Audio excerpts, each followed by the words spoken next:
qu'est-ce que tu fais? C'est quoi ton travail? Ah, bonne question. Donc moi, en nutrition, il y a différents domaines et puis j'aime recouper tous les domaines. Donc je travaille beaucoup, comme la plupart du monde maintenant. La journée, comme Batman, ben, je travaille à l'hôpital. OK. Je suis nutritionniste clinicien en fait.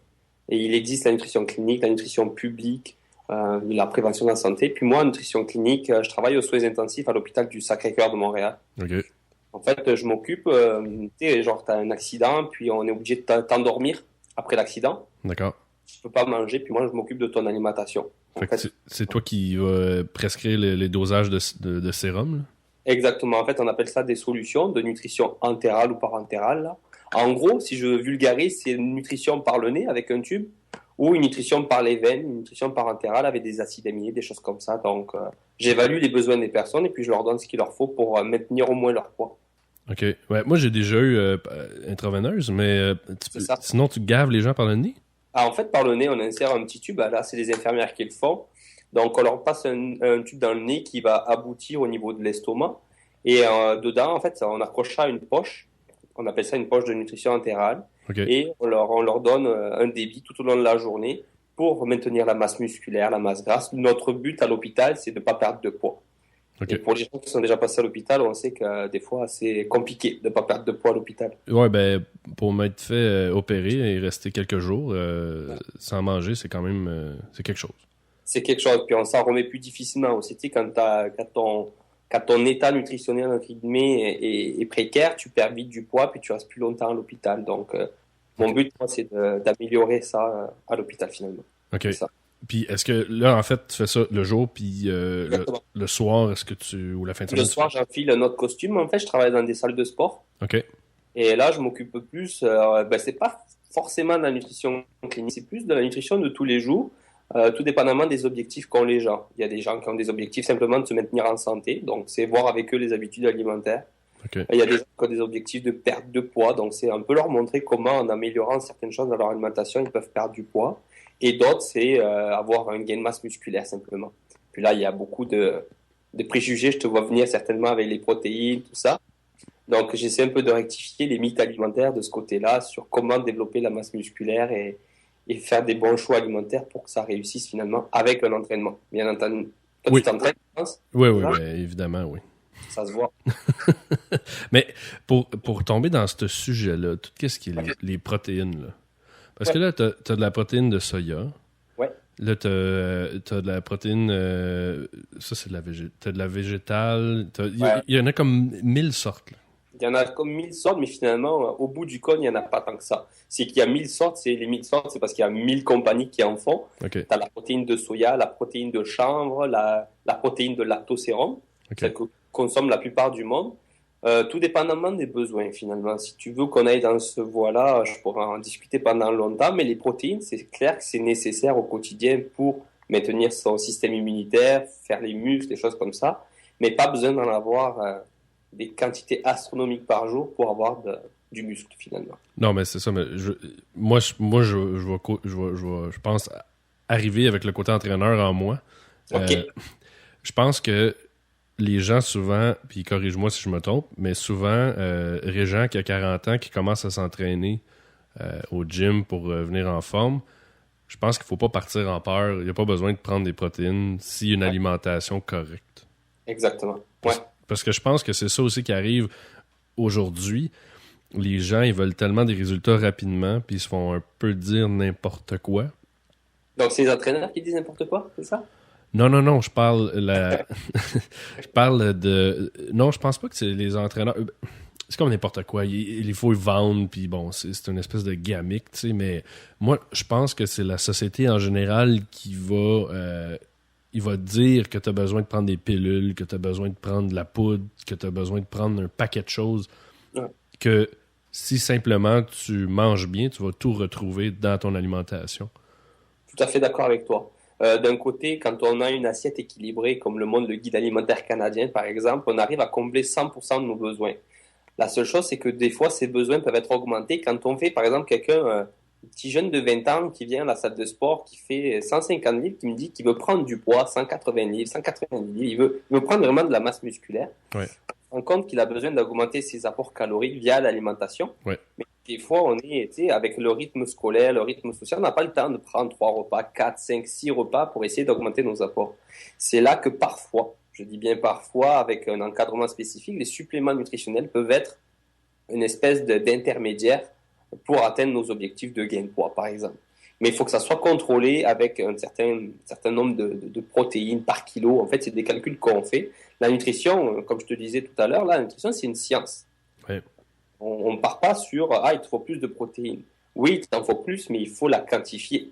Et ça, il n'y a pas tant de personnes que ça qui ont les ressources pour évaluer ça. Mais comme il y a un truc intéressant que j'avais entendu, et corrige-moi si je me trompe, je pense qu'on ne peut pas assimiler plus que 30 grammes de protéines à la fois, c'est ça? Ouais, ben en fait, il y a différentes valeurs qui passent un petit peu selon les études, mais je te dirais que 30 grammes, c'est quand même quelque chose qui est facilement absorbable par ton corps. Quand tu regardes un repas avec un steak, des pâtes, puis tu rajoutes un produit laitier, tu l'atteins facilement ce 30 grammes-là. Ouais. C'est juste que quand tu le prends sous forme de shake de protéines, t'as que ça, finalement. Donc, on a tendance à en mettre un peu plus. C'est un shake de protéines, tu peux monter jusqu'à 28 grammes par cuillère, finalement. Okay. Et souvent, les gens ont tendance à en prendre une, voire 2 scoops à la fois. Donc, tu montes finalement à 40-50 grammes. Là, ça commence à être ridicule. Et puis, ton corps il va l'absorber pareil, mais il va pas le métaboliser comme tu le voudrais, finalement. Mais c'est ça, il va prendre 100% exemple de 30, 32, ou je sais pas c'est quoi le chiffre. Exactement. Mais il va pas prendre tout ce que tu vas lui donner. Ça serait trop facile. Imagine-moi, là, si je prenais 50 grammes de protéines chaque jour, enfin, en plus supplémentaire par jour, j'aurais des muscles qui pousseraient de tous les côtés. Ça serait vraiment trop facile. Ouais, mais encore là, il faut que tu bouges aussi. Exactement, ça, c'est un excellent point. Beaucoup de gens pensent qu'en prenant des protéines sans entraînement, les muscles vont pousser. Non, ça marche pas comme ça, malheureusement. Il faut aller pousser de la fonte, il faut soulever des poids, il faut avoir un bon entraînement aussi pour pas se faire mal, donc un entraîneur. Ouais. C'est l'association entraînement-nutrition qui fait qu'on a des résultats, peu importe les objectifs que l'on a, perte de poids, gain de poids ou maintenir son poids, c'est l'association des deux qui va permettre d'avoir des excellents résultats. Puis même jusqu'à un certain point, la nutrition est plus importante au niveau des résultats. Mais soyons, c'est pas 50-50, c'est plus la nutrition un peu que l'entraînement, selon moi. Tu me lances des fleurs, c'est bien. Non, mais selon moi, je le vois moi-même. Si pendant, exemple, 2 semaines, je fais vraiment attention, je consomme pas d'alcool, je cherche le mot français, je shred, je découpe très facilement. C'est bon. Mais toi, tu as déjà aussi un potentiel, tu es quelqu'un qui s'est entraîné peut-être de longue date, qui a déjà un antécédent. Je te dirais que c'est encore différent pour des personnes qui se mettent à l'entraînement, tu sais, à 30 ans ou 40 ans. Oui, c'est sûr. Mais ça fait pas si longtemps. Hein. Les gens, ils pensent que ça fait longtemps, mais ça fait à peu près 3 ans que je m'entraîne sérieusement. Okay. Mais c'est rendu dans mon mode de vie. Je fais ça 3-4 fois par semaine. Puis si ça me fait du bien, au moral, j'ai le temps de penser, d'évacuer. Puis tu sais pourquoi, hein? L'entraînement, ça crée des endorphines. Ouais. Ben oui, hein, mais il y a une panoplie de raisons pourquoi je m'entraîne. C'est sûr que, on veut être beau, tu vas être en santé, tu vas être en forme.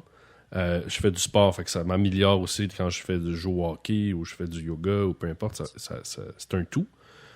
C'est bon pour l'esprit parce que justement avec les endorphines, moi ça me libère personnellement, c'est une activité que j'aime faire, donc ça me libère l'esprit aussi. Et l'autre chose, c'est que moi j'aime ça, manger des patates frites de temps en temps, puis j'aime... Avec ça, c'est sûr. Dépenser de l'énergie pour pouvoir mieux manger plus à côté. Mais c'est mathématique. Et c'est humain. Mais ça. Sinon, c'est vraiment plate. Ouais, c'est sûr. Je sais pas... puis je respecte les gens qui sont végétariens ou végétaliens, mais il me semble que ça doit être plate. As-tu essayé pendant une semaine? Non. OK, il y a pas mal de personnes qui font ça autour de moi, des fois, de se donner des objectifs pendant une semaine, de tester des coutumes alimentaires qu'on n'a pas forcément l'habitude de suivre au quotidien. D'accord. Un ami nutritionniste qui a testé le végétarisme pendant une semaine, c'est pas que c'est plate, c'est que ça change nos habitudes. Ouais. Là, on rentre dans le cœur du problème, c'est que dès qu'on touche à nos habitudes alimentaires, peu importe qu'elles soient bonnes ou mauvaises, ça vient perturber notre quotidien, puis on trouve ça plate. Mais il y a des végétariens totalement épanouis. Non, mais probablement. C'est juste que... Ils sont plus nombreux que nous, que les carnivores. Non, mais t'as effectivement raison, parce que psychologiquement, si... puis j'en mange de la salade, puis des fruits, puis des légumes, j'en mange beaucoup, tu sais. Mais j'ai l'impression, si je reviens, exemple, de m'entraîner, puis je mange une salade avec des légumes, puis j'ai aucune protéine, ou je me sens fade, j'ai faim, Ouais. ça me comble pas, moi. Je suis tout à fait d'accord. D'ailleurs, ce que je dis souvent, c'est que les protéines, elles jouent le rôle de satiété. Pour vulgariser, c'est les protéines, celles qui font que tu as plus faim à la fin d'un repas. OK. Donc, souvent, les gens qui font des diètes spécialisées, qui mangent plus de viande rouge, de porc, de veau, peu importe la source de viande ou même du poisson, eh bien, n'ont plus de source de protéines, donc elles ont faim, donc elles vont avoir tendance à grignoter des légumes, des kilotonnes de légumes au cours de la journée, mais elles n'arrivent pas à combler cette faim qu'elles ont, qui est induite par un manque de protéines, tout simplement. Donc, Tu penses quoi, toi, des diètes? c'est une longue discussion. Les diètes, mais moi, je trouve ça... avant de dénigrer les diètes, je vais te donner le côté positif. Quand les gens vont vers une diète, c'est qu'ils cherchent des solutions à un problème qu'ils ont. Donc, je me dirais, c'est qu'ils veulent s'investir dans quelque chose. Ouais. C'est de la nutrition. Donc, on ne va pas leur dire, non, ne faites pas ça. C'est mauvais pour vous. Tout le monde le sait, finalement, que de manger une soupe aux choux pendant une semaine, eh ben, oui, tu vas perdre du poids, là, mais ça sert strictement à rien. La deuxième semaine, tu vas tout reprendre, finalement. Ouais. Donc, je dirais que oui, il y a des diètes qui sont particulièrement mauvaises pour la santé, qui ont été véhiculées au cours des années, dans tout ce qu'on peut voir. Mais il y en a d'autres qui peuvent être utiles, mais quand elles sont encadrées par un nutritionniste. On veut Ouais, mais c'est plus... puis je pense que c'est la terminologie. Diète, pour moi, c'est négatif parce que c'est comme extrême. Ouais. Et souvent, il n'y a pas de suivi, il n'y a pas de progression. Versus une habitude alimentaire où est-ce que là, quand tu es suivi justement avec un nutritionniste, ça. Je pense que c'est là aussi où tu apprends à faire des choix par toi-même, mais tu n'as pas besoin nécessairement d'un livre Non. qui va te dire mange tant de grammes de ça, puis... C'est ça. Tu as tout à fait raison. Les diètes, ça va te permettre certainement de perdre du poids parce que souvent, c'est une restriction calorique qu'on fait. Donc, on perd du poids. Mm-hmm. Mais ça ne te dit pas quoi faire par la suite. Une fois que tu as perdu ton poids, comment tu fais pour le maintenir, ce poids-là? Ouais. Et ça, les gens ne se le posent pas forcément, cette question-là, initialement. Et on les revoit 6 mois, 9 mois après parce qu'ils ont repris le poids qu'ils avaient perdu finalement. Mais c'est ça, c'est d'apprendre des petits trucs, tu sais... Ouais. C'est niaiseux, mais il y a 2 mois, j'ai comme découvert que, bon, là, tu vas me dire, il y a plein de sodium, là, mais les cornichons, il n'y a aucune calorie là-dedans. Ouais, c'est des légumes. Hein. Tu sais, à la base, les légumes, ça n'apporte pas beaucoup. Hein. Non, mais c'est ça, mais j'étais fascinant parce que c'est vraiment écrit 0. 0, ouais. 0. Ouais, avec une certaine quantité, tu pourrais augmenter un petit peu le 0 vers 2 à 3 calories. Ouais, mais quand même, tu sais, j'étais fasciné. Et souvent, c'est ça aussi, c'est l'apprentissage. Il y avait des petits trucs comme ça que tu découvres, puis par toi-même, après, tu es capable de faire des choix, tu sais. Bon, je suis fier de toi. Des cornichons, c'est une première étape, c'est bien. C'est quoi la deuxième étape? Des radis? C'est ça. Là, les légumes sont bons, mais après, tu sais, il faut arrêter de réfléchir aussi avec les calories. Ouais, non, ça c'est vrai. Regarde, excuse-moi, je pensais que tu allais discuter là. Les gens, souvent, quand je les vois, je leur demande qu'est-ce que vous regardez en premier sur l'étiquette? Ils me disent les calories. Tu sais, mais les calories, à quoi ça sert finalement? Est-ce que tu sais combien tu as besoin de calories au quotidien? Pas besoin. Il suffit de regarder finalement si c'est une source de protéines, les acides gras trans, le sodium, les choses comme ça, qui sont bien plus intéressantes que le nombre de calories au final sur le produit. Ben oui, parce que tu peux quand même consommer 300-400 calories qui sont excellentes pour toi. Exactement. Versus d'en consommer 100 qui sont complètement vides. Exactement. Finalement, quand on dit vide, nous, notre corps, il va pas les assimiler comme vide, il va les stocker là. Ouais. Mais exactement, c'est le but, c'est on s'en fiche finalement du nombre de calories. Le but, c'est d'avoir une alimentation variée et en faisant attention, oui, à certains produits, comme tu l'as cité, le sodium, l'acide gras trans, les acides gras saturés, les choses comme ça, qui eux ont vraiment un impact plus que les calories finalement. OK. Juste pour faire un retour sur... puis il y avait quelqu'un qui voulait que je te pose cette question-là. Par rapport... on parlait de gym et tout ça. Moi, il y a un truc que j'ai découvert avec le temps. La personne voulait savoir c'est quoi qu'il faut manger ou boire avant l'entraînement qui va donner de l'énergie. Moi, j'ai entendu, puis là, c'était pre- et post-workout, c'est le lait au chocolat. Alors, le lait au chocolat, il y a beaucoup de publicité à la télévision avec les producteurs laitiers du Québec là, qui promouvoient ça. Donc, le lait au chocolat, il faut savoir qu'est-ce que ça apporte, le lait au chocolat. Des protéines, des glucides. Qu'est-ce qu'il nous faut après l'entraînement? Des protéines et des glucides. Donc, ça tombe bien, finalement. Avant? Avant, qu'est-ce qu'il te faut d'après toi? Il te faut de l'énergie ou pas? Non, il faut les glucides, là, mais...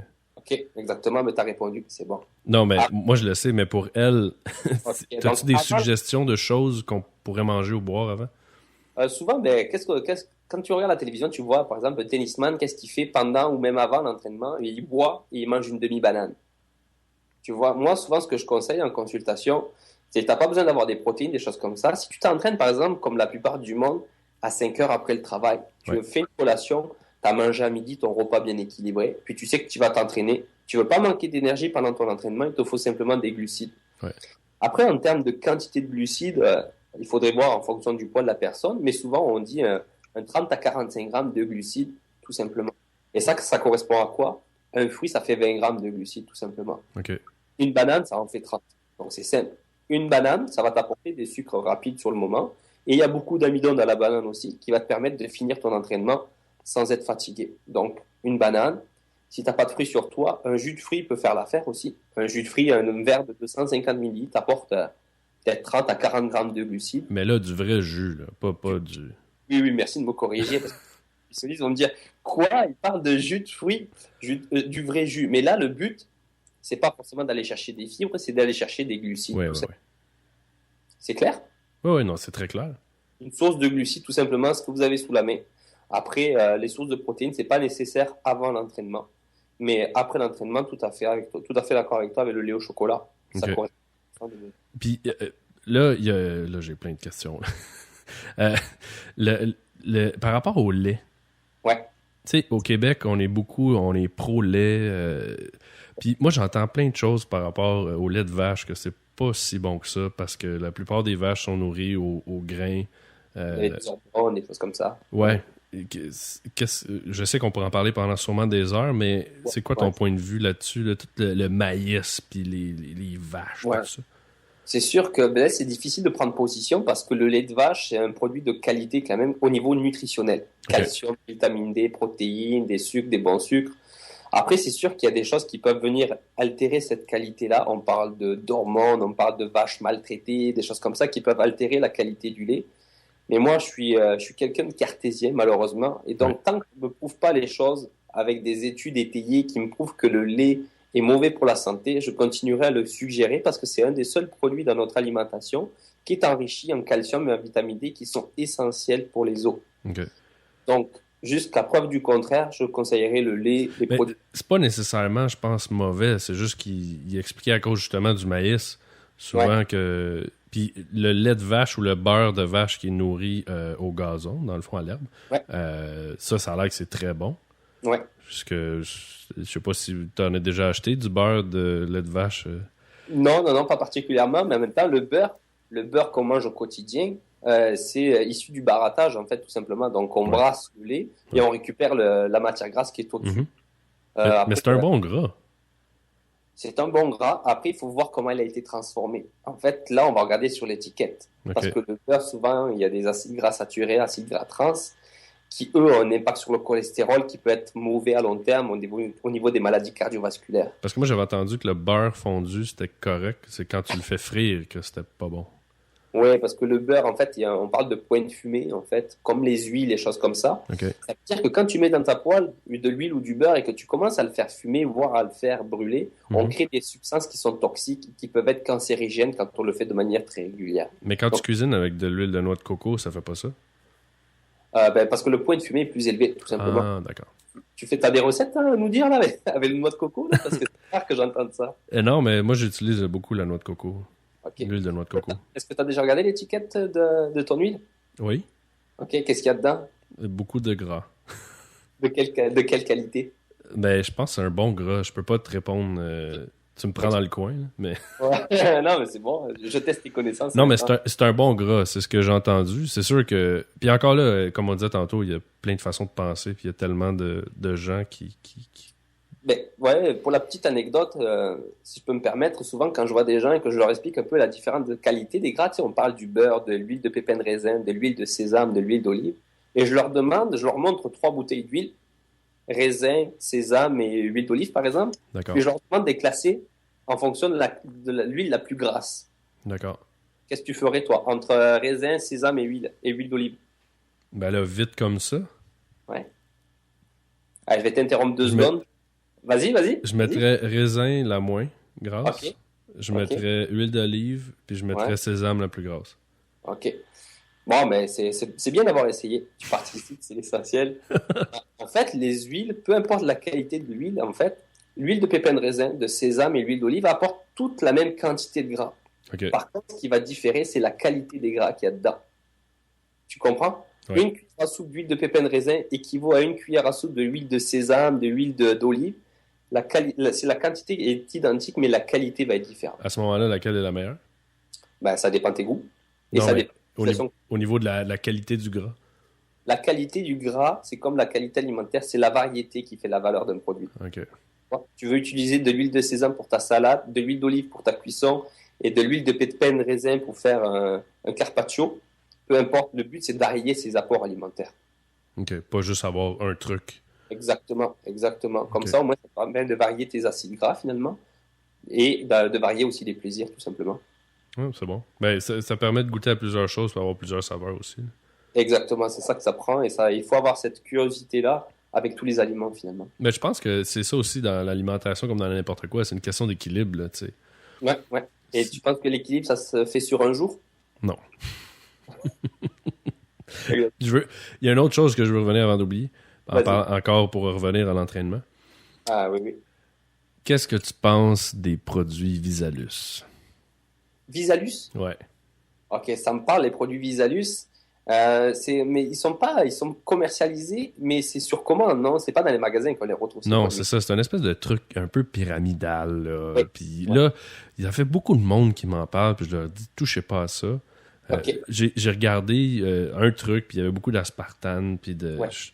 J'étais Mais comme pas d'accord avec nécessairement le produit, mais bon, je voulais juste avoir une opinion d'un professionnel. Ben, écoute, le point faible de ces produits-là, c'est qu'on ne sait pas d'où ils proviennent souvent, parce que ça vient de pays étrangers, puis qu'on ne connaît pas la qualité des produits qui sont dedans, OK. tout simplement. Autant tu achètes un produit, tu achètes de l'air, tout simplement. Donc après, comme tu dis, il y a le côté pyramidal, mais là, c'est le système de commercialisation finalement qui veut ça. Ouais. Et après, il y a la qualité du produit. Quand tu prends un produit et que tu n'es pas certain à 100% de ce qu'il y a dedans, déjà là, tu as un gros doute. Il faut faire attention. Mais Ensuite, ça doit être difficile parce que c'est le gouvernement qui va mettre des règles. ouais, exactement. Donc les produits de santé naturelle, c'est un petit peu flou au niveau de la législation. Mais à un moment donné, ils étaient sous la législation des produits pharmaceutiques. Et puis maintenant, ils sont passés sur la législation des produits alimentaires finalement. OK. Donc, il y a une espèce de flou artistique là, à ce niveau-là. Maintenant, ils sont censés avoir un numéro de commercialisation, un NPN, si je ne me trompe pas. D'accord. Ce numéro-là apparaît pas sur le produit, c'est qu'il n'a pas été contrôlé. OK. Et encore là, je dirais que les produits, les suppléments alimentaires, quand tu n'en as pas besoin, ne va pas en acheter parce que tu ne connais pas la qualité. Et quand tu ne sais pas d'où ça vient, il faut faire attention. Ben, c'est sûr, parce que surtout, c'est un peu comme le reste des produits de beauté où maintenant, c'est rendu très marketing. T'as un Exact. beau package, t'écris bio, puis ci, puis ça dessus. Exactement. Il est là le danger, je pense. Puis l'organisme que tu parles, dans le fond, c'est comme le FDA aux États-Unis. Exactement, c'est ça. Ben, au Québec, c'est le Santé Canada finalement qui fait le contrôle tout simplement. Même aussi, parce que je sais que tous les produits, un peu là, protéines, puis tous les pre-workouts, les affaires qui ont de la caféine, tout ça, Ouais. c'est comme nébuleux, là. C'est légal, c'est pas légal, on le sait pas. Et la caféine, c'est bien que tu lances ce sujet-là parce que beaucoup de personnes prennent des pré-entraînements. Ouais. Ok. Pré-entraînement, moi je te parlais de glucides, mais d'autres personnes peuvent penser caféine, taurine, un peu des complexes qui permettent d'avoir plus d'énergie. Ah, moi, je suis pas capable, j'ai la patate qui va... Ouais, ouais, ça fait des palpitations cardiaques, c'est vraiment très mauvais. Mais je dirais que ces pré-entraînements-là, c'est aussi mauvais qu'un café infusé à un niveau grande tasse, un venti à Starbucks. Mhm. Tu as autant de caféine dans un venti que dans un pré-entraînement. Sauf que dans le pré-entraînement, en plus, tu as d'autres composés qui sont vraiment mauvais pour la santé aussi, qui peuvent avoir des répercussions au niveau cardiaque qui peuvent aller je vais pas aller faire jusqu'à dire jusqu'à la mort, là, mais presque. Mais moi, j'en ai déjà essayé. Puis, moi, personnellement, je viens, là, j'ai le cœur qui débat, j'ai chaud. Ça, Ah ouais. ou j'avais déjà essayé, mais ça, une journée. Parce que ça aussi, j'avais le cœur qui débattait, des fat burners. Ok. Ça, Les fat burners, finalement, c'est des pré-entraînements en capsule. Hein. C'est les mêmes ingrédients, sauf qu'ils ont été réduits en capsule, tout simplement. Ah, OK. Fait que c'est pour ça que tu te sens... Parce que je Ouais, me souviens, j'étais assis à mon bureau, puis je suais.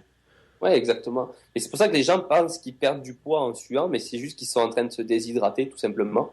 Donc, tu perds plus d'eau, donc sur la balance, tu as perdu 1 livre. C'est simplement ça. Ensuite, tu augmentes ta fréquence cardiaque. Ça a vraiment pas beaucoup d'intérêt, surtout si tu t'entraînes pas là par la suite. Donc, non, les pré-entraînements un petit peu caféinés, avec de la carnitine, de la taurine, des choses comme ça, ça, c'est vraiment à proscrire. Si t'as pas d'énergie pour aller t'entraîner, ben va pas t'entraîner. OK. Si Ouais, demain, quand tu seras en forme, tout simplement. Ouais. comme prendre un Red Bull avant d'aller s'entraîner, là, c'est pas conseillé. Ben, écoute, non. Moi, je travaille aux soins intensifs de Sacré-Cœur. J'ai été aussi aux soins intensifs de l'hôpital Maisonneuve-Rosemont. OK. Et j'ai vu des jeunes adolescents, voire même un peu plus avancés en âge, venir aux soins à cause de palpitations cardiaques parce qu'ils avaient pris trop de Red Bull ou même d'autres boissons énergisantes. Je sais plus si c'était du Dark Dog ou vraiment des mélanges. C'est vraiment mauvais pour la santé. Les gens n'ont pas conscience, mais une consommation régulière ou en trop grosse quantité peut avoir des répercussions vraiment mauvaises, vraiment. Y en a-tu une boisson, c'est-tu Base ou Gourou? Y en a pas une que c'est... Oui, ouais. Ben, c'était la version pour plus diminuer en caféine, c'est ça là? Non, mais je La- veux dire, la compagnie, c'est pas Red Bull. Il y a une autre compagnie, je pense que c'est Gourou ou Base, ou je sais plus, mais c'est pas de la taurine, c'est un autre truc, là. Ouais, ils changent les termes là, mais au final, je l'ai sous le bout de la langue le terme qu'ils mettent dedans là, peut-être des galas, je me rappelle plus, je l'ai plus en tête OK. là, mais au final, C'est la même c'est pas chose. quelque chose de naturel, ouais. Tu sais, c'est pharmaceutique là, on s'entend. Mais après, je suis pas. Certaines personnes prennent du Red Bull par plaisir, mais tu sais, Ouais, après, mais c'est comme n'importe quoi. Si t'en prends un, c'est correct. exactement, exactement. Et encore, j'irai pas jusqu'à le recommander. Tu sais, c'est comme un verre de vin. Un verre de vin, ben, c'est bon, mais j'irai pas te dire, tu bois un verre de vin. C'est chacun a son jugement critique envers. Surtout avant un entraînement. Ouais, non, mais exactement. Non, encore plus avant l'entraînement. Encore qu'il me semble qu'il y avait un sportif de haut niveau, là, qui disait qu'il avait des meilleures performances en état d'ébriété. C'est pas un descendeur en ski? Ça se peut. J'ai pas entendu ça. On écrit une espèce de rumeur et disait qu'il était toujours meilleur le lendemain d'une brosse, finalement. Ah ouais. Ouais. Bah, je pense pas que c'était vrai, c'était juste pour Puis, parlant d'alcool, c'est quoi les pires? les pires alcools. Ouais. Dans quel sens? Ben, je sais pas. Je pense que la bière, c'est au niveau pour la santé en général, là. Écoute, en fait, au niveau des alcools, bière, vin, alcool fort, en termes de calories, vu que la quantité varie normalement, tu sais, Ouais. un verre de whisky, tu prends un dosage, un verre de vin, c'est un peu plus, un verre de bière, c'est un peu plus. Donc, en termes de calories, t'es pas mal pareil. Ensuite, c'est la quantité. Si tu prends 10 whisky, c'est mauvais pour la santé. Tu prends 6 bières, c'est mauvais pour la santé. Mais en termes de poids, il n'y a pas de distinction à faire entre le whisky, le vin ou la bière. On a tendance à dire que la bière favorise le gain de poids au niveau abdominal chez les hommes. Ouais. Mais je pense que c'est plus parce qu'on a tendance à en boire plus que si on buvait du whisky, tout simplement. Une bière, c'est facile d'en prendre 12, tandis qu'un whisky, peut-être que tu vas peut-être en prendre moins. Je me Mais trompe. ton apport calorique est pas plus élevé au niveau de la bière? Non, l'apport calorique est dépendant du pourcentage d'alcool. Ah Ok. oui, ok, je savais pas. Ah, donc, dans un whisky, il fait peut-être, j'ai du Jack Daniels là qui est pas loin, je pourrais te dire, entre 30 et 35% d'alcool, je Ouais. sais pas, quelque chose comme ça. Le vin, 12%, et la bière, peut-être 8%. Ok, Ok. donc on se rend compte que le pourcentage d'alcool différent selon l'alcool finalement. Ouais. Donc, plus c'est concentré, plus tu vas avoir un apport calorique. Donc, il te suffit d'avoir très peu de whisky pour avoir des calories. J'ai Ok. été clair? Ouais, non, c'est bien. Ça. Donc finalement, peu importe la quantité, ça t'apporte le même nombre de calories, entre 80 et 120 calories. Ok. Non, je pensais que la bière, c'était pire. Ben, la bière, t'as vu maintenant, Molson, ils sortent les bières nouvellement brassées, là, qui a 67 calories. Ouais, C'est ça? ouais. Ben, c'est parce que les voies métaboliques, là, je vais pas rentrer dans le détail, ont tendance à dire que les sucres, on va les stocker sous forme de gras. Faut pas se mêler avec tout ça. L'alcool, en trop grosse quantité, c'est mauvais pour la santé. Ouais, ça, c'est... Pas si t'en prends trop. Mais ensuite, bon, il n'y a pas de comparaison à faire entre eux. Puis c'est dans les vins qu'il y a ça, les sulfites? Ouais. C'est quoi un sulfite? En fait, c'est un composé du vin en fait, qui se développe en même temps que la fermentation, tout simplement. Ok. Et qui peut être toxique finalement en grande quantité. Ben, parce qu'il y a des gens qui sont comme intolérants à ça. Ben, c'est plus intolérant, allergie, là, je dirais, c'est plus une allergie qu'autre chose. Et maintenant, excuse-moi, il y a des vins sans sulfite maintenant. Enfin, Ouais, c'est ça, ben j'ai vu ça. Exactement. Puis, Posé qu'on rajoute au moment de la fermentation, tout simplement, là, pour faire plus simple. Ouais. OK. Puis, dans cette lignée-là, tout ce qui est là, le gluten, là, c'est quoi du gluten? Ça vient d'où? Comment ça que l'on commence à être intolérant à ça? Ouais. Alors, grand débat aussi sur le gluten. J'ai assisté à une sensibilisation il y a 2 semaines, ça tombe bien. Le gluten, c'est une molécule qui est présente dans le blé, notamment. Okay. Le gluten, il est composé de 2 protéines, les gliadines et les glutéines. Okay. Et ces protéines-là, chez certaines personnes, peuvent avoir un effet inflammatoire au niveau intestinal. Okay. Donc, en fait, c'est une allergie. C'est pas une intolérance. Parce que tu fais une réaction allergique. Okay. C'est comme les gens qui sont allergiques à la cacahuète, ils ont le cou qui gonfle. Mais imagine que toi, tu es allergique au gluten, et bien c'est au niveau intestinal que ça se passe, donc un peu plus bas. Quand tu es allergique, les effets, c'est peu importe la quantité, tu vas avoir des symptômes. Puis c'est comme n'importe quoi, il doit y avoir des degrés d'allergie. Pas tout à fait. On a tendance à dire que si tu es vraiment allergique au gluten, les symptômes se manifestent à la moindre miette de gluten qui va être présente dans ton alimentation. Okay. C'est pour ça que dans les restaurants, ils sont censés changer les grille-pains, les fours, leur matériel, parce que peu importe la quantité, ça va avoir une répercussion vraiment mauvaise chez les personnes qui sont réellement intolérantes au gluten, allergiques au gluten. Et finalement, quand on voit les chiffres, il n'y en a pas tant que ça au Québec. Vraiment pas tant que ça. Non, mais c'est comme là, c'est la nouvelle mode, là, ça. Écoute, je n'irai pas dire jusqu'à nouvelle mode, mais c'est sûr que c'est quelque chose qui est de plus en plus, qui est de plus en plus médiatisé, on va dire. Et donc, du coup, beaucoup de gens qui ont des symptômes intestinaux vont par dépit, enlever le gluten de leur alimentation parce que finalement, ils ne savent pas quoi faire. Mais tu penses-tu que ça découle de... Maintenant, on retrouve quand même du... C'est dans le blé ou c'est dans le maïs? Dans le blé. Ah, dans le blé? Oh. Ouais. Mon point est pas bon. Ton point, ouais, je te voyais venir avec le maïs qui est présent un peu partout. Oui. Ouais. Non, c'est dans le blé essentiellement. Ouais. Mais est-ce que tu penses que c'est parce qu'on a augmenté notre consommation de blé? C'est parce que c'est quelque chose qui est quand même nouveau, ça. Ouais, disons, le blé, à la base, on était dans notre évolution, les humains étaient passés par la cueillette, par la chasse et par la culture. Ouais. Le blé, c'est quelque chose qui est présent dans notre alimentation depuis des milliers d'années.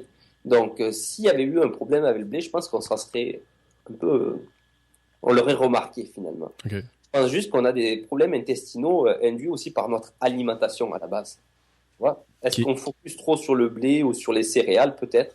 Je me dis qu'il y a peut-être d'autres problèmes qu'on ne connaît pas encore. Et puis, on a trouvé le gluten et puis on y a mis un peu la pierre dessus. Moi, comme je disais au début, je suis cartésien. Montre-moi que le gluten peut avoir une aussi grande population avec une aussi grande allergie, finalement.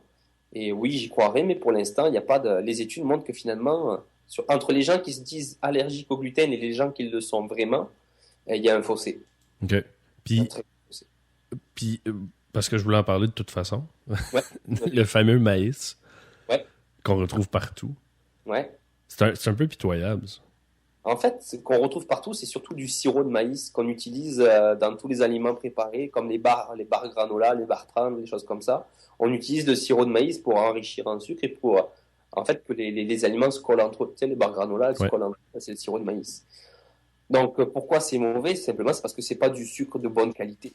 Tu vois, on peut parler de quantité alimentaire et de qualité alimentaire, comme on parlait pour les huiles tantôt. Le sirop de maïs, il n'y a aucun intérêt nutritionnel d'avoir du sirop de maïs dans une barre tendre. Pourquoi rajouter du sucre? Pourquoi rajouter des sucres dans du céréales ou dans du pain, même maintenant, comme ça se fait, ou dans des plats préparés? C'est juste pour nos papilles gustatives, finalement, qu'on rajoute du sucre. Pour créer une espèce de plaisir pour les personnes qui ont la dent sucrée. Oui, parce que comme tu dis, les plats préparés, le processed food qu'ils appellent, ouais. Ils te bourrent ça avec du maïs. Ouais. Mais souvent, quand on voit des barres tendres, là, je reviens à cet exemple-là parce que c'est très facile. Quand tu veux choisir une barre tendre, souvent, les gens vont regarder les calories. Moi, je ne regarde pas les calories, je regarde le premier ingrédient sur la liste des ingrédients. Mm-hmm. Si sur une barre tendre, comme même des barres comme les fibres 1, je pense qu'ils disent qu'elles sont vraiment de qualité nutritionnelle, tout ça, là, je ne sais plus de quelle compagnie c'est. Tu regardes le premier ingrédient, c'est sirop de maïs. Comment, dans une barre tendre, tu peux avoir un sirop de maïs en premier ingrédient? Oui, parce que ça, les gens qui ne savent pas, les ingrédients sont par ordre de quantité, c'est ça? Exactement. Donc, regarde le premier ingrédient de ton aliment et ça va te dire déjà, les 2-3 premiers, la qualité de ton aliment. un plat préparé, des barres de céréales, des céréales en boîte, du pain. Si tu vois apparaître quelque chose qui n'est pas naturellement présent dans les aliments, c'est qu'il y a un problème. OK. Mais c'est ça, le sirop de maïs, dans le fond, c'est une transformation du maïs. Exactement, c'est ça. En fait, le sirop de maïs, le maïs, on peut en faire du whisky ou du sirop de maïs. Ouais. Mais parce que là, il y a eu aussi toute cette espèce de tollé là, avec Monsanto. Ouais, tu as vu le film? J'ai pas vu le film de Monsanto. J'ai vu... c'est pas Food Matters, j'en ai vu un autre. Un autre documentaire, mais ils font une parenthèse à Monsanto. Là. Ouais. Mais Monsanto, c'est plus à cause des OGM finalement. Donc, Ouais. quand tu parles de maïs, je pense que c'est plus des OGM, les organismes génétiquement modifiés. Là, il y a par contre des personnes qui ont tendance à faire le lien entre OGM et maladie Ouais. à plus ou moins long terme. Là encore, le lien est difficilement faisable parce que tu sais, c'est des maladies qui se développent sur 15, 20, 30 ans. Donc, il faudrait des études sur du long terme pour savoir s'il y a vraiment un impact au niveau de la santé. Mais avant, je pensais ça. Et Ouais. depuis quelques trucs que j'ai lus et que j'ai regardés, Ouais. avec. Puis encore là, j'étais un peu comme toi. Là. Faut qu'on me prouve des fois. Et certains scientifiques expliquaient que c'était une modification, dans le fond, génétique Ouais. qui pouvait se faire par le temps, naturellement, entre quand il y a la reproduction. Ouais. Ça change. Et là, ils ont trouvé comment le faire, eux, pour l'accélérer. Ouais. Ils expliquaient que la modification génétique, théoriquement, c'était juste pour améliorer les aliments d'une certaine façon et que probablement ça n'allait pas avoir d'effet sur l'être humain ou qu'est-ce qu'on pense que ça fait. Là. Il y a les bras qui poussent dans le front. Puis, Ouais. Mais en fait, le problème initial là, de ce type de modification génétique, c'est plus sur la biodiversité. Je te dirais qu'avant de parler de nutrition ou de santé, c'est plus que quand tu introduis dans la végétation un organisme génétiquement modifié, il peut prendre un peu le dessus sur les autres diversités. Et au final, vu qu'il est plus résistant, il va devenir roi dans la nature et puis tu n'auras plus rien, tu n'auras plus de diversité végétale. OK. Et là, peut avoir un impact à long terme là-dedans. Moi, là-bas, j'ai fait des études en biologie. J'étais pas en nutrition, j'ai fait tout un cursus en biologie, en physiopathologie. C'est pour ça que je m'intéressais à ça. Le lien de la nutrition, il vient secondairement. Initialement, on fait des modifications qui sont naturelles, mais naturelles sur des millions d'années. On s'entend qu'on fait ça en un jour, là, j'extrapole, là, mais peut-être qu'il y a quelque chose qui est pas clair là-dedans. Et puis, est-ce que c'est nécessaire? Est-ce que ça améliore la qualité? Non, mais ça améliore le rendement. Donc là, c'est plus les profits. Ouais, c'est plus économique. Exactement. Fait que toi, ce que tu es en train de dire, c'est que si on fait ça, exemple, vu que là, on a une super tomate qui pousse plus vite, et qui résiste plus longtemps, on va se retrouver probablement avec juste une sorte de tomate. Exactement, c'est ça, c'est qu'on va tuer la diversité puis la qualité. Parce qu'à un moment donné, tu sais, c'est comme tout. Quand tu veux essayer de faire quelque chose de parfait, ben, tu vas y arriver, mais peut-être que ça va y perdre au niveau des saveurs, ça va y perdre au niveau des micronutriments. Donc à long terme, peut-être que la qualité finalement sera pas si bonne. OK. Mais c'est vrai ce que tu dis, ça doit être plus des raisons économiques. Oui, c'est certain. C'est plus pour améliorer le rendement, pour empêcher que des sauterelles viennent manger la récolte. C'est vraiment quelque chose de vraiment très particulier. Puis on cherche des excuses sur la qualité, alors que finalement, initialement, c'est plus le rendement qu'on cherche qu'autre chose. Puis le maïs qui est produit en excès, on en fait de l'éthanol. Hein. Tu le sais, hein. Je pense que c'est un peu bizarre quand même. Hein. En effet, c'est spécial. Ouais, c'est ça. C'est que tu produis des aliments pour l'alimentation, tu sais plus quoi en faire, et t'en fais un combustible. C'est un peu étonnant. OK. Mais là, moi, comme Julien va magasiner ses fruits et légumes où? Moi? Ouais. Non, alors, dans le meilleur des mondes, j'irai au marché Jean Talon. Parce que j'aime bien la proximité, même si les produits sont pour moi de qualité aussi convenable qu'à Provigo, Maxi ou IGA. Okay. C'est juste le côté ludique d'aller au marché. Okay. Après, je te dirais que la première étape, c'est d'aller acheter des légumes, peu importe où on va, c'est déjà bon pour sa santé. Qu'on aille chez Adonis, Métro ou IGA, je te dirais qu'au final, c'est bien de manger des légumes. Ouais. Moi, j'ai pas mon petit maraîcher de coin de quartier pour aller acheter mes 3 tomates au quotidien. Mais la première étape, c'est peu importe où tu vas, là, vas-y. Okay. T'as un endroit en tête, toi? Non, c'est parce que je me disais, s'il y a une personne à qui on doit se fier pour peut-être aller, peut-être des endroits mieux, tu sais. Il y a des nouvelles boutiques, là, justement, à Nice, Avril, Taux. Ouais. Ben, en fait, la différence, c'est que tu vas avoir des produits plus biologiques, donc qui vont pas avoir été traités avec des antiparasites, des choses comme ça, là. Donc, la qualité nutritionnelle va pas changer, sauf que tu vas faire plus attention à comment il a été cultivé, simplement. Ouais, ben, il y a comme. J'ai une personne que je connais, elle fait ça. Ils ont des espèces de paniers Ouais, ouais, de fruits et légumes bio ouais. qui vont aller porter. Puis évidemment, la première réaction, quand elle m'a dit ça, j'ai dit, ben, tes légumes doivent durer 2 jours. Ouais. Et finalement, elle m'a dit pas du tout. Non, non, non, non. Les légumes, ça dépend comment on va les préparer avant de les mettre dans son frigo. Ouais. Mais non, les légumes bio, ça c'est une tendance qu'on a tendance à dire. Ils sont d'excellente qualité. Ça se conserve aussi bien qu'un légume non bio. Après, au niveau de la qualité, quand je parle de qualité nutritionnelle, les nutriments sont identiques. Mais on va voir que des courgettes, par exemple, vont rendre moins d'eau parce qu'elles sont moins poussées à la récolte, donc elles ont une croissance plus lente. Donc la qualité gustative, organoleptique, on dit, là, nous les nutritionnistes, je ne sais pas si tu connais ce mot-là. Non, c'est. Ça ne veut pas dire grand-chose, c'est juste pour faire scientifique. C'est ça que tu utilises dans les bars.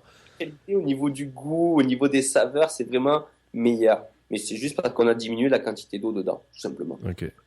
Mais ça reste un bon choix de prendre du bio, puis ça fait marcher le marché, ça fait travailler le marché local.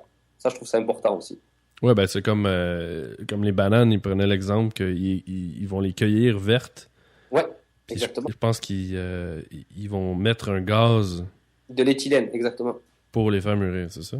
Exactement, mais tu sais, les bananes, tu peux faire l'expérience quand tu as un avocat qui est pas mûr. Tu prends un avocat, tu le mets à côté des bananes et tu mets une cloche par-dessus. Tu as fait l'expérience déjà? Non. Ok, ben en fait, quand tu vas laisser ton avocat à côté de la banane, il va mûrir. Tu sais, quand tu as les avocats verts, comme la plupart du temps au marché, Ouais, ils sont jamais prêts, là. tu le mets à côté d'une banane et au bout de 2 jours, eh ben, il va mûrir tout simplement parce que la banane va dégager de l'éthylène qui va permettre de faire mûrir l'avocat, tout simplement. Mais est-ce que naturellement la banane émet ça ou c'est le. Oui, oui, oui. En fait, c'est ça le principe, c'est que la banane, c'est un fruit climatique, on appelle ça. Ok. Ça veut dire que c'est un fruit qui est capable de mûrir une fois qu'il a été récolté. OK. Il y a différents fruits comme ça dans la nature. Les pommes, par exemple, une fois que tu les enlèves de l'arbre, elles arrêtent de mûrir, tout simplement. C'est pour ça qu'ils durent longtemps. Exactement. Les fruits qui, eux, ne durent pas longtemps, c'est ceux qui continuent à mûrir, comme les oranges, les pamplemousses. On se rend compte qu'ils se détériorent tout simplement parce que leur vie continue même s'ils sont plus à côté de l'arbre. Accroché. C'est pas fou. C'est pas fou, hein? Non. J'ai fait des études, j'ai fait 10 ans d'études pour savoir ça, pour savoir qu'une banane, ça fait mûrir. Accroché. C'est C'est bon. bon. Imagine ça. On va expliquer ça à des patients qui sont intubés avec un tube dans le nez. Pas forcément facile. Mais sinon, je voulais. Y a-tu. Pour démystifier un peu certaines choses, y a-tu comme. C'est quoi les plus gros mythes en alimentation là, que tu vois ou que ces temps-ci? Là? Ces temps-ci, je te dis que quand on parle beaucoup d'aliments acides ou qui sont acidifiants par rapport au sang, les choses comme ça. OK. Je sais pas si tu en as déjà entendu parler. C'est vraiment certains aliments, on dirait qu'ils ont un pH plus acide, donc au niveau du sang, ça crée une réaction, donc ça peut augmenter l'arthrose, l'arthrite, l'ostéoporose. Il y a beaucoup de choses comme ça qui se véhiculent. Sinon, ben, tu l'as cité tout à l'heure, le gluten et le lactose, ça c'est deux choses que j'entends de manière quotidienne. OK. Le lactose, vraiment. Et les régimes amaigrissants type Montignac. OK. Puis ça, t'en penses quoi? Ben, Montignac, c'est mon cousin, donc je vais le laisser tranquille. OK. Je rigole. Montignac, lui, c'était un des précurseurs dans les régimes alimentaires où on enlève les 3 P. Pain, pâtes, pommes de terre. Ah, ouais. Ok. Donc, ça, encore une fois, notre corps, tu sais, je fais souvent l'analogie entre l'essence, la voiture et l'essence. Ben, ton corps, l'essence, c'est des glucides, tout simplement. Donc, c'est pas vrai qu'il faut enlever des groupes d'aliments comme ça, là. Le but, c'est de manger des bonnes quantités de ces aliments-là, tout simplement. Ben, je pense que c'est comme n'importe quoi. Là, un peu de trop de. Tu manges juste des carottes, c'est pas bon. Exact. Ouais, c'est pas bon, puis tu te tannes à force, là, ça fait mal aux dents, là, on s'entend? Ouais. Puis, au niveau du sodium. Ouais. Parce que là, le sodium, dans le fond, le sel de table qu'on achète, Ouais. ce sel-là est pas nécessairement bon. Ouais. Mais si tu prends un sel de mer ou l'Himalaya ou ces Ouais. choses-là, ça va être un bon sel. OK. T'as travaillé ton sujet, toi, ça se voit, le sel. Alors, le sel, déjà, pour faire un petit point là, le sel de table qu'on rajoute sur nos aliments, lui, participe juste à 5% à peu près de nos apports quotidiens en sel. Ok. Donc finalement, peu importe le sel que tu vas choisir, c'est pas ce sel-là qui va avoir un effet négatif sur ta santé. Le sel de l'Himalaya, le sel de mer, les choses, peu importe le sel, au niveau cardiovasculaire, il n'y a pas d'impact. OK. Ce qu'il faut savoir par contre, c'est que le sel de table, c'est un des seuls produits qui est enrichi en iode dans notre alimentation. Oui. Parce qu'on n'a pas une assez grande quantité en iode consommée au quotidien, donc c'est essentiel d'utiliser du sel de table iodé pour combler ses besoins en iode. Puis l'iode, ça fait quoi? L'iode, c'est au niveau de la glande thyroïde en fait. Ah, OK. Donc, en fait, quand tu as des problèmes d'iode, tu peux avoir des variations de certaines hormones. Je ne vais pas rentrer dans le détail, mais c'est important d'en avoir. Pour certains qui aiment la culture, en Afrique, il y a des populations qui ont un goitre. Ils ont en fait la glande thyroïde qui va gonfler au niveau du cou. C'est une déficience en iode, tout simplement. OK. Voilà, on a souvent cette image-là des pays d'Afrique avec des gros coups. Je ne sais pas si tu l'avais déjà vu. Oui. C'est dû à une déficience en iode. Ah, OK. Ça, c'était le premier point sur le sodium. Le deuxième point, juste pour dire qu'au Québec, c'est un des pays au niveau international qui consomme le plus de sodium. Pour faire un exemple, les boîtes de céréales comme des Kellogg's, au niveau de la fabrication, juste pour le Québec, on rajoute du sel. Parce que les Québécois, puis je m'inclus là-dedans maintenant, là, ça fait 4 ans maintenant que je suis ici, tendance à avoir une attirance pour les aliments salés. Et les entreprises le savent, donc elles salent encore plus leurs produits quand ils sont à destination du Québec. Mais à ce moment-là, eux, ce qu'ils vont mettre dans les aliments, c'est pas le sel avec de l'iode. Non, c'est vraiment du sel de base qui n'est pas iodé finalement. C'est comme un agent de conservation. Le sel, c'est un agent de conservation parce qu'il empêche l'eau finalement de se produire dans les aliments. Donc en fait, ils rajoutent du sel, tout ça pour conserver les aliments et puis augmenter finalement l'appétence des gens. Finalement, ça développe leur goût de manger du sel. OK. Et le produit qui apporte le plus de sel au Québec, tu le connais? Non, je t'écoute. Le pain et les céréales. Ah ouais? Ouais, c'est la première source de sel. Mais, ça dépend, hein? Mais ce sel-là, il est pas bon. Mais pourquoi il serait pas bon d'après toi? C'est parce qu'au niveau cardiovasculaire, notre corps, lui, ça peut avoir des impacts. Okay? Ça peut développer, ça favorise l'hypertension artérielle essentiellement. Et l'hypertension artérielle liée avec un surpoids, liée avec l'âge, on peut avoir des risques d'infarctus, des choses comme ça. Ouais, c'est une belle recette pour le désastre. Exactement, c'est ça. C'est pas qu'il est pas bon, c'est plus que c'est la quantité qui fait qu'on en mange qu'il est pas bon. OK. C'est pas tu manges un bol de céréales, tu vas pas faire un infarctus à midi. Non, ça je comprends, mais ouais. Dans aussi ce qui est tout le processed food, il y en a beaucoup. Exactement, parce que le sel, c'est un des seuls, comme tu dis, conservateurs actuellement qui est efficace finalement pour permettre une durée de péremption plus longue, des choses comme ça. Okay. Et puis surtout pour la saveur des aliments. Les plats préparés, c'est énorme la quantité de sel que tu peux avoir dedans. Vraiment. C'est sûr, parce que sinon ça goûte à rien. Tu penses? J'imagine. Si t'enlèves le sel... Ouais, des fois, tu sais, en Europe, il y a eu une politique qui faisait que chaque année, les entreprises étaient obligées de diminuer de 15% l'apport en sel.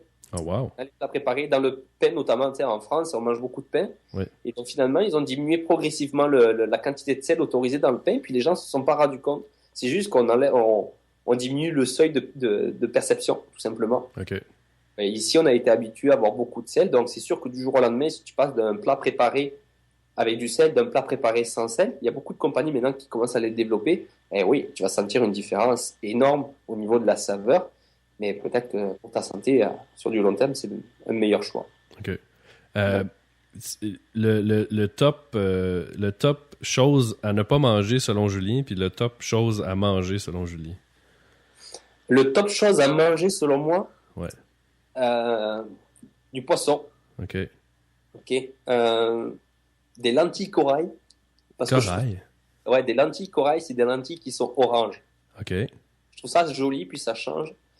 Il faut manger du gluten. En fait, il faut manger avec plaisir. Ça, c'est mon 4e. Et le 5e, c'est manger varié. Je vais pas te citer des aliments pour te faire une liste d'épicerie. Pour moi, le top des choses, c'est le top des choses qu'on a envie de cuisiner et qu'on a envie de manger. Okay. Si tu as envie de cuisiner un bon steak de bœuf ou du canard ou une bonne poutine avec du bœuf brisé par-dessus, l'essentiel, c'est de te faire plaisir et puis de connaître la fréquence d'apparition de cet aliment-là dans tes habitudes, tout simplement. Okay. Donc, par contre, le top des choses à ne pas manger, c'est les choses trop salées. avec du sirop de fructose, du sirop de maïs, OK.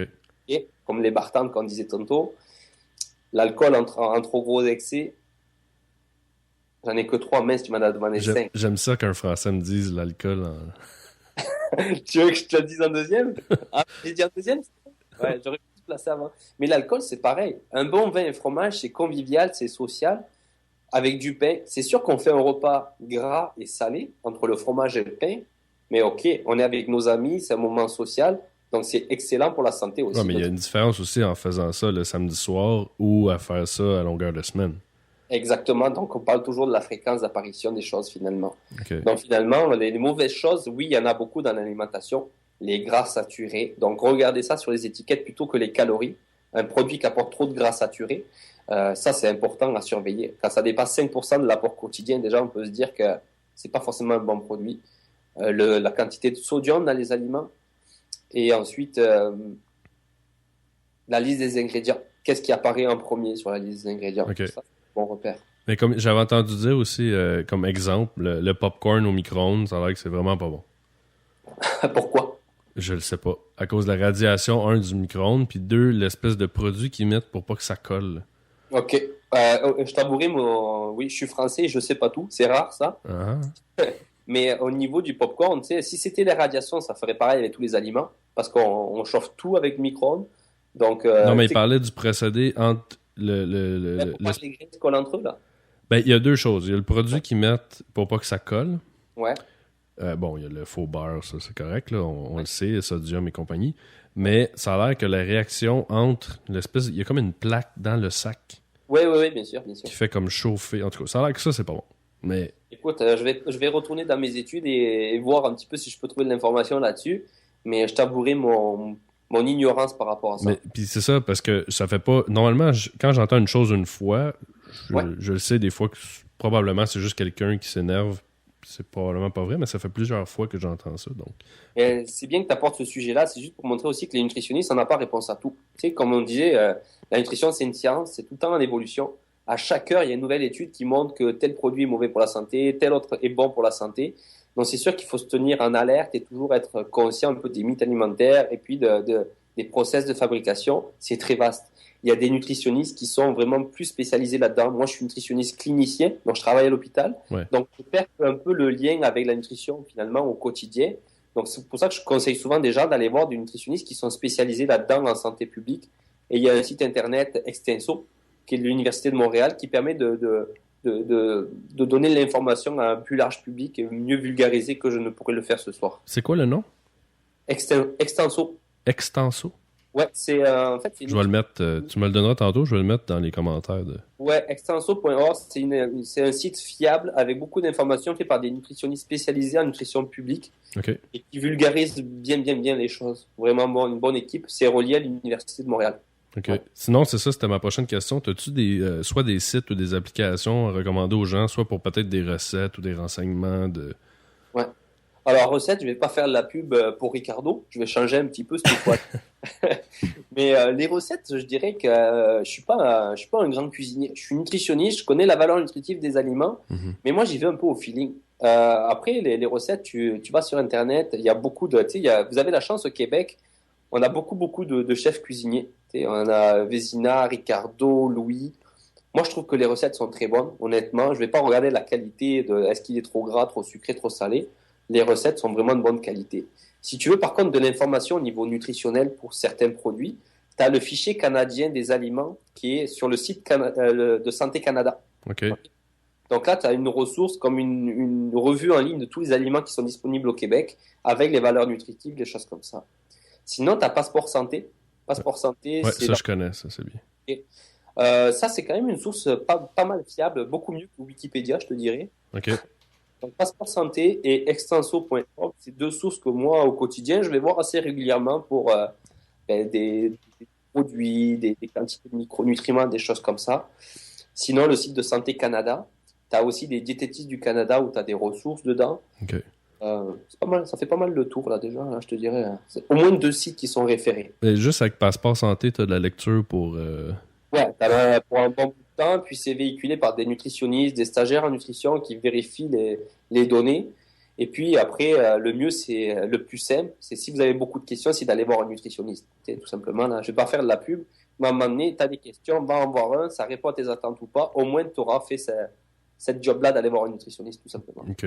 Ben, en parlant de ça, mettons que les gens veulent te contacter, comment ils font?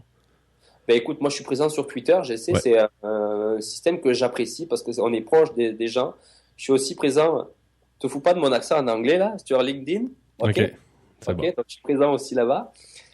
Sinon, après, moi je travaille dans des salles de sport. Est-ce que je peux les citer? Oui, oui, vas-y. Je travaille à Nautilus, moi, actuellement. Lequel? Je travaille à Île des Sœurs et Square Victoria. OK. Ok, je travaille tous les soirs et le samedi matin. Mais après, à plus ou moins court terme, ce que j'aimerais, moi, c'est développer mon entreprise à moi. C'est comme la plupart des nutritionnistes, travailler en nutrition clinique à l'hôpital, c'est quelque chose que je pense que pour un nutritionniste, c'est essentiel de travailler en clinique. Ça permet de maintenir un petit peu, tu sais, la connaissance, la vulgarisation, et puis faire de la nutrition publique pour être aussi conscient de ce qui se passe au quotidien chez les gens. Donc, c'est quelque chose que j'aimerais associer, puis et développer ma propre clinique, pourquoi pas, m'associer avec un entraîneur, tu sais, pour faire quelque chose de structuré, parce que la nutrition et le sport, c'est deux choses qui sont indissociables pour moi. Mais Ouais. t'as raison quand même parce que on a beau si tu t'entraînes comme un déchaîné, Ouais. si tu manges mal, t'auras pas de résultat. Tu n'auras pas de Et tu seras résultat. même pas capable. Ouais, exactement.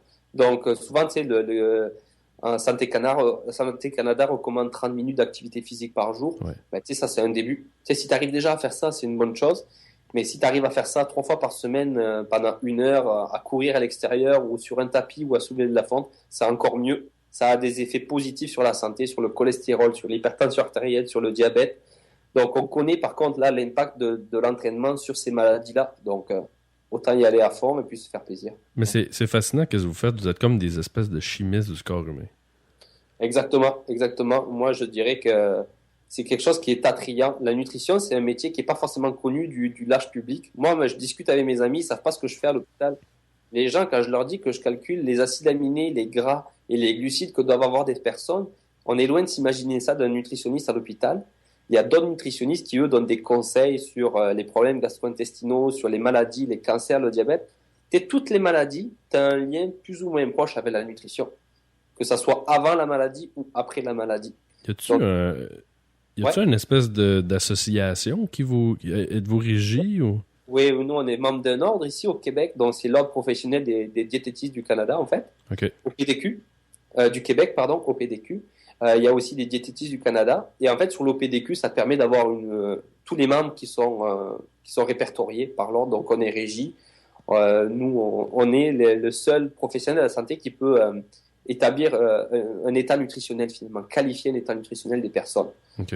Il y a beaucoup d'autres professionnels de la santé ou même d'autres catégories, je ne citerai pas des noms, mais certains naturopathes, par exemple, qui ont tendance à donner des plans alimentaires, des conseils alimentaires. Je ne dis pas qu'ils sont mauvais, loin de là, je ne les jugerai pas, mais il faut faire attention parce qu'ils n'ont pas le même cursus scolaire que quelqu'un qui est membre de l'ordre, qui a fait un baccalauréat en 3 ans et demi quand même, d'études, comparativement à d'autres personnes. C'est quelque chose, même quand moi j'ai suivi ma formation d'entraîneur, Ouais. on a fait un petit volet sur la nutrition, mais comme ils ont dit, c'est trouvez-vous un nutritionniste avec qui vous pouvez justement échanger ou référer.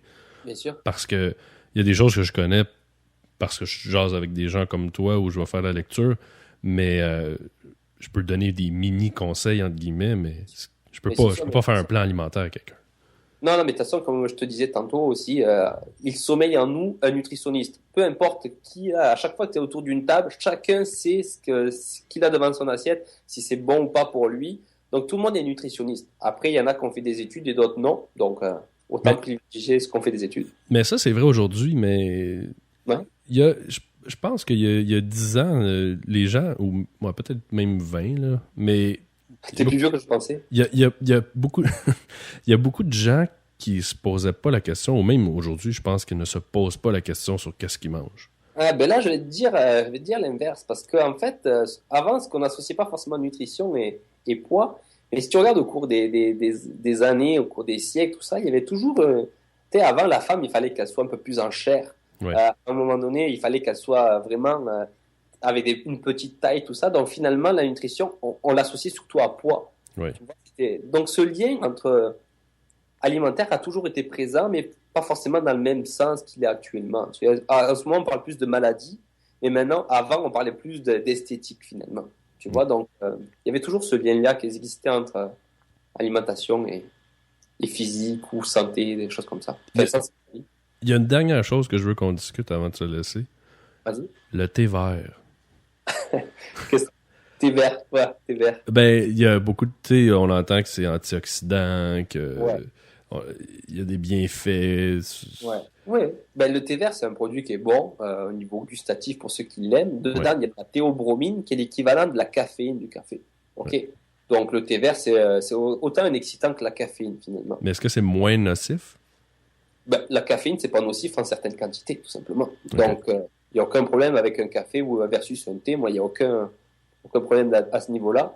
Ensuite, on dit que le thé, c'est riche en antioxydants, comme certains jus de fruits, des choses comme ça. Mais ensuite, il faut juste voir la quantité que tu bois de thé vert par jour. Est-ce que dans un thé de 250 ml, tu as assez d'antioxydants pour avoir un effet au niveau de ton corps? Je ne suis pas certain. Mais par contre, l'effet au niveau organoleptique, je l'ai placé 2 fois dans la discussion, je suis vraiment bon. C'est bien. Par contre, c'est peut-être intéressant. Mais au niveau antioxydant, il n'y a pas de raison de prendre du thé juste pour l'effet antioxydant, tout simplement. Il faudrait vraiment se tremper dedans. Là. Exactement, se tremper dedans. Un bain au thé, ça peut être super chaleureux. Avec quelques chandelles. C'est ça. Ouais, pourquoi pas. Ouais. Je vais peut-être organiser ça ce soir. C'est excellent. Là-dessus, Julien, je te remercie beaucoup d'avoir été là. Ça fait plaisir. C'est super instructif. Les gens peuvent te contacter sur Twitter. Je vais mettre aussi ton LinkedIn. Je vais le mettre en commentaire sur le blog. Comme ça, s'ils veulent te parler ou t'envoyer des questions, des choses comme ça. Ça sera avec plaisir. Vraiment. Puis éventuellement, je pense qu'on va en faire un autre. C'est bon. De toute façon, la nutrition, c'est un sujet très vaste. Puis ça me fait plaisir de pouvoir vulgariser. Puis moi, ça me fait travailler aussi là-dessus. Parce qu'on se rend compte que, comme toi, tu m'as posé quelques calls aujourd'hui. Puis je me rends compte que je connais pas tout. Et ça m'intéresse aussi de découvrir les choses. C'est ça qui est important dans la vie. Comme pour les aliments, c'est toujours d'aller à la recherche d'informations et des informations qui soient pertinentes. Il faut faire attention avec Internet.